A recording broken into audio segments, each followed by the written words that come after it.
Hello hello hello. आप सभी बच्चों को एमआर का बहुत बहुत नमस्कार। स्वागत है द सुपर लक्ष्य batch for neat and board 2023। 10th के बाद जब आप 11th क्लास में आए थे, अचानक से आपने ये महसूस किया होगा इतना ज्यादा पढ़ना होता है क्या यार, डॉक्टर ही तो बनना है, कौन सा साइंटिस्ट बनना है।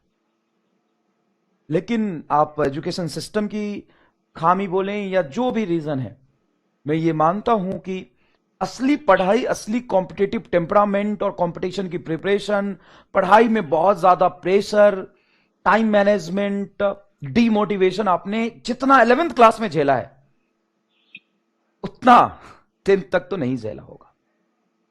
बेसिकली टाइम मैनेजमेंट का बहुत ज्यादा इशू आता है बच्चों में। लेकिन जैसा भी रहा, आपने 11th क्लास कंप्लीट किया। अब उसको, अपनी कमियों को रिग्रेट करने की जरूरत नहीं है।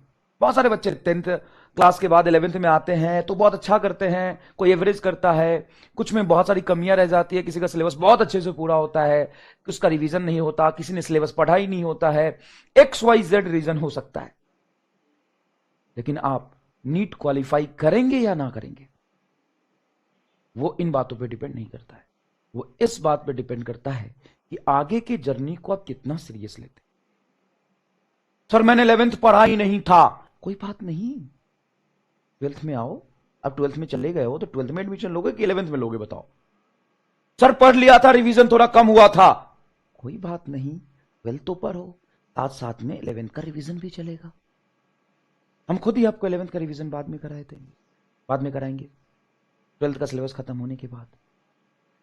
ये सिर्फ बोर्ड 12th का बैच नहीं है, ये लिखा है नीट 2023। इसका क्या मतलब है? मतलब हम आपकी पूरी जिम्मेदारी लेते हैं नीट 2023 तक का। उसमें सिर्फ 12th ही नहीं आएगा, 11th भी आएगा। सबसे पहले तो हम आपको इस कोर्स में 12th बहुत ही बेसिक से बोर्ड लेवल तक लेके जाएंगे और बोर्ड के बाद नीट लेवल तक लेके जाएंगे।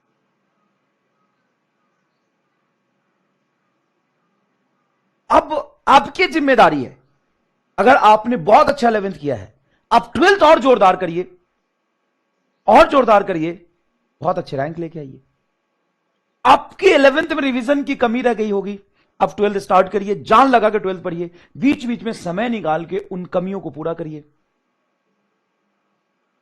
मतलब कोई बच्चा ये आके बोले ना कि क्या मैं 80% पढ़ा हूं, नीट क्वालिफाई कर सकता हूं? हाँ, एक साल का समय, वो 20% की कमी को पूरा कर लेना।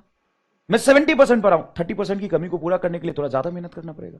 मैंने 60% पढ़ा है, 40% की कमी को पूरा करने के लिए और ज्यादा तुमको मेहनत करना पड़ेगा। लेकिन एक साल मेहनत करोगे तब। सवाल ही पैदा नहीं लेता कि तुम नहीं कर पाओगे, यहां पे सवाल यह पैदा लेता है क्या तुम करना चाहते हो। अगर तुम करना चाहते हो तो बहुत अच्छे तरीके से कर लोगे।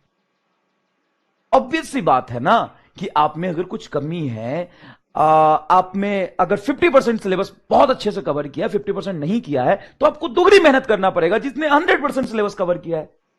आप दुगनी मेहनत करेंगे तो आगे निकलेंगे, नहीं तो आप पीछे छूट जाएंगे। और जहां तक बात है नीट फिजिक्स की, तो 80% बच्चों का यह कमी रहता है कि साहब बायोलॉजी तो हमारा जोरदार है। अबे बायोलॉजी तुमको अच्छा आता था इसलिए तुमने बायोलॉजी लिया, अब मैं फिजिक्स ऐसा पढ़ाऊंगा ना कि वो बायोलॉजी से आसान हो जाएगा। मेहनत सबको मैं ही पढ़ाऊंगा। अब तुम कितना जोरदार करोगे तुम्हारे मेहनत पे भी डिपेंड करता है। Sir is your notes is sufficient? Yes, more than sufficient. लेकिन मेरे नोट सफिशिएंट नहीं है, मेरा notes plus your study is sufficient. सिर्फ मेरा नोट सफिशिएंट कभी नहीं होगा। तो आपको इतना पढ़ाएंगे कि 99.99% नीट में क्वेश्चन यहीं से आएंगे, बोर्ड में क्वेश्चन यहीं से आएंगे। अब आपको पढ़ना पड़ेगा। कुछ इंपॉर्टेंट बातें और, मतलब मैं जो ये कहना चाह रहा था, मेरे कहने का ये मकसद था कि आपने 11th कितना बेहतर किया है, कितनी कमियां रह गई आप में। कमी सब में होता है, तुम अपनी कमी को देख के फ्रस्ट्रेट मत हो, कमी सब में है। ऐसा नहीं कि किसी में कमी नहीं है, 100% परफेक्ट है, सब में कमी है। किसी में 10% कमी है, किसी में 5% है, किसी की 2%, किसी की 10, 20, 30, 40, 50, 60, 70, 80। सर मैं तो बिल्कुल भी नहीं पढ़ा, तो या तो तुम सोच लो सबसे ज्यादा तुमको जितने बच्चे एडमिशन लेंगे उन सबसे ज्यादा मेहनत करना पड़ेगा। तुम कर पाओगे तो ठीक है, नहीं तो 11th में एडमिशन ले लो। ऑब्वियस सी बात है, और क्या कहूंगा मैं। ठीक है ना? तो पहले ये बात, डिमोटिवेट नहीं होना है, पूरी 100% एनर्जी के साथ कंटिन्यू करना है कोर्स को। ठीक है, पहली बात। बहुत तकलीफ होती है